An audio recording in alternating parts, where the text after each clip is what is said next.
بھارت اور پاکستان کے تعلقات اس چھینک کی طرح ہیں جو کہیں ادھ بیچ میں ہی اٹک جاتی ہے. ان بادلوں جیسے ہیں جو بار بار اوپر سے گزرتے ہیں لیکن کہیں اور برس جاتے ہیں. ان ارمانوں کی طرح ہیں جو نکلنے سے پہلے ہی ٹھنڈے پڑ جاتے ہیں. اس بچے کی مانند ہیں جو عین اس وقت جاگ پڑتا ہے جب اسے نہیں جاگنا چاہیے.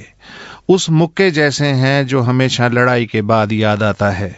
کشمیر، سیاچن، سرکریک اور دریائی بندوں پہ جھگڑا کیوں ہے، اور ٹیپو سلطان، تاج محل، امیر خسرو، غالب، اجمیر کے خواجہ، نجام الدین اولیاء، ننکانہ صاحب، ہنگلاج ماتا، کٹاس راج، بھگت سنگھ، دلہن کے لال جوڑے، دلی کی شاہی مسجد، سمجھوتا ایکسپریس، کھوکرا پار کی بل کھاتی ریلوے لائن، ہمالیہ کے دیوتائی چرنوں سے پھوٹنے والے سندھو، شلوار، کرتے، پاجامے، شیروانی، پگڑی، مالکونس، درباری، تبلے، گھنگرو، لتا، نور جہاں، مہدی حسن، رفیع، ون ڈے کرکٹ اور بالی ووڈ پہ جھگڑا کیوں نہیں؟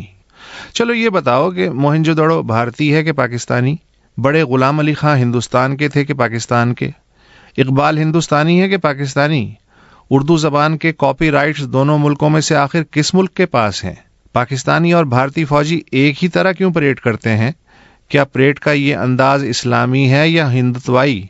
کیا ہمارے بزرگوں اور تمہارے پرکھوں نے وسیع المشربی اور پرامن بقائے باہمی کے اصطلاحاتی سود سے 1000 برس طویل کھڈی پہ وہ تہذیبی کپڑا نہیں بنا تھا کہ جسے گنگا جمنی کھیس کہوے ہیں؟ جب تک یہ کھیس ثابت رہا، کیا سب کچھ اس کے تلے نہیں چھپا رہا؟ جیسے ہی تار تار ہوا، ادھر اسلام خطرے میں پڑ گیا اور ادھر ہندوتوا کو خوف لاحق ہو گیا. آج وسیع المشربی اور پرامن بقائے باہمی کو سرحد کے دونوں طرف ذرا کوئی سیکولرزم تو کہہ کے دیکھے. ٹکڑے ٹکڑے نہ کر دیا جاوے تو نام بدل کے رام رحیم سنگھ رکھ دینا. اکثریت سے تو اقلیت کو خطرہ لاحق ہونا منطقی لحاظ سے سمجھ میں آتا ہے، لیکن یہ کیسے دو ملک ہیں جہاں اکثریت کو اقلیت کے بھوت سے ڈرایا جا رہا ہے؟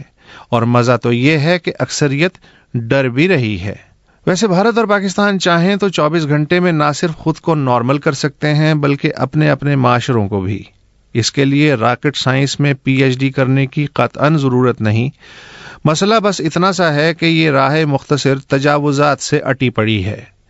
کہیں اسلحے کا ٹھیلا کھڑا ہے، کہیں نیت کی چالاکی کا پتھارا ہے، تو کہیں چھوٹے دماغوں کی چھابڑیاں ہیں. کہیں شدت پسندی کے چابی سے چلنے والے کھلونوں کا کھوکا ہے اور اس کے بالکل سامنے عقیدوں کی اترنوں کا ڈھیر سستے میں بک رہا ہے. اور ان تجاوزات کا بھتہ ریاست احمد خان اور دیش بھکت سنگھ نامی 2 پولیس والے وصول کر رہے ہیں. جس دن تجاوزات اٹھ گئیں راستہ کھل جائے گا، لیکن پھر ریاست احمد خان اور دیش بھکت سنگھ کے بھتے کا کیا ہوگا؟ ملنا نہ ملنے سے ہمیشہ اچھا ہے، لیکن اگر مودی شریف بات نہ بن پائے اور مشترکہ اعلامیے کے مسودے پہ اتفاق نہ ہو سکے تو پھر فہمیدہ ریاض کی یہ نظم ہی اپنا لینا. تم بالکل ہم جیسے نکلے، اب تک کہاں چھپے تھے بھائی؟ وہ مورکھتا، وہ گھامڑ پن جس میں ہم نے صدی گنوائی، آخر پہنچی دوار تہارے، ارے بدھائی، بہت بدھائی. پریت دھرم کا ناچ رہا ہے، قائم ہندو راج کرو گے، سارے الٹے کاج کرو گے، اپنا چمن تاراج کرو گے. تم بھی بیٹھے کرو گے سوچا، پوری ہے ویسی تیاری، کون ہے ہندو کون نہیں ہے، تم بھی کرو گے فتوے جاری. ہوگا کٹھن یہاں بھی جینا، دانتوں آ جائے گا پسینہ، جیسی تیسی کٹا کرے گی، یہاں بھی سب کی سانس گھٹے گی. بھاڑ میں جائے شکشا وکشا، اب جاہل پن کے گنگانا، آگے گڑا ہے یہ مت دیکھو، واپس لاؤ گیا زمانہ. مشق کرو گے تم آ جائے گا، الٹے پاؤں چلتے جانا، دھیان نہ دوجا من میں آئے، بس پیچھے ہی نظر جمانا.